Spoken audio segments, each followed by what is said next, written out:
তাহলে আবারও আমরা পেতে চলেছি মেগাস্টার শাকিব খানের আপকামিং সিনেমায় প্রীতম হাসানের গান। হ্যাঁ, আবারও কিন্তু এই জিনিসটা বলা যেতে পারে সোশ্যাল মিডিয়াতে রিউমার বলবো না বাস বলবো না অফিসিয়াল এখনই আমি বলছি না, কারণ যেহেতু টিমের তরফ থেকে বা স্বয়ং প্রীতম হাসান নিজে যেহেতু কিছু জানাননি, এটাকে আমরা বাস বা রিউমার বা এটাকে প্রাথমিক পর্যায়ে রয়েছে এই অবস্থাতেই কথাটা বলছি। যেটা জানতে পারা যাচ্ছে যে মেগাস্টার শাকিব খানের আপকামিং যে ছবিটা আসতে চলেছে ঈদুল ফিতরে, যে ছবিটা ডিরেক্ট করছে আবু হায়াত মাহমুদ, সেই ছবিতে নাকি সঙ্গীত শিল্পী হিসেবে নির্বাচন করা হয়েছে প্রীতম হাসানকে। এবং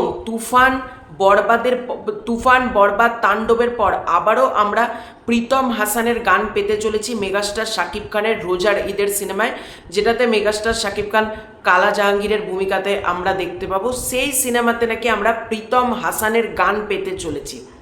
এবার সেই গানটা কি পার্টি টাইপের গান হবে, মানে আইটেম সং হবে, নাকি সেটা ডান্স নাম্বার হবে, নাকি অন্যান্য কোনো রোম্যান্টিক সং হবে, সেটা তো এই মুহূর্তে বলা যাচ্ছে না। তবে বিভিন্ন জায়গা থেকে কিন্তু বিভিন্ন বড় বড় ফেসবুক পেজ থেকে কিন্তু এই পোস্টটা করা হচ্ছে যে প্রীতম হাসানের গান কিন্তু আবারও আমরা মেগাস্টার শাকিব খানের এই যে রোজার ঈদের সিনেমাতে পাবো। এবং মেগাস্টার শাকিব খানের সিনেমাতে যদি প্রীতম হাসানের গান থাকে, বলো তো আবারও একটা চার্টবাস্টার হতে চলেছে সেটা।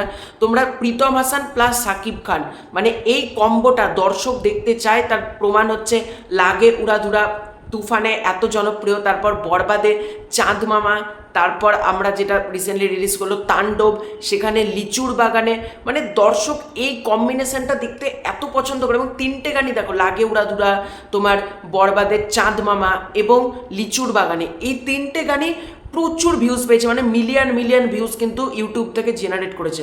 সুতরাং এই কম্বিনেশনটা দর্শকের চাহিদা রয়েছে। এবং প্রোডাকশন হাউস যদি প্রীতম হাসানকে নির্বাচিত করে থাকে, আমি বলবো একেবারে কিন্তু ওনারা সঠিক ডিসিশন নেবেন। এবং প্রাথমিক পর্যায়েও যদি প্রীতম হাসানের সাথে কথা হয়ে থাকে, আমি বলবো প্রীতম হাসানের সাথে মানে পুরোপুরি ফাইনাল হয়ে যাক। প্রীতম হাসানের গান থাকলে ছবির হাইপ যদি এইখানে থাকে, এখান থেকে এইখানে চলে, মানে আকাশ ছোঁয়া কিন্তু ছবির হাইপ হবে।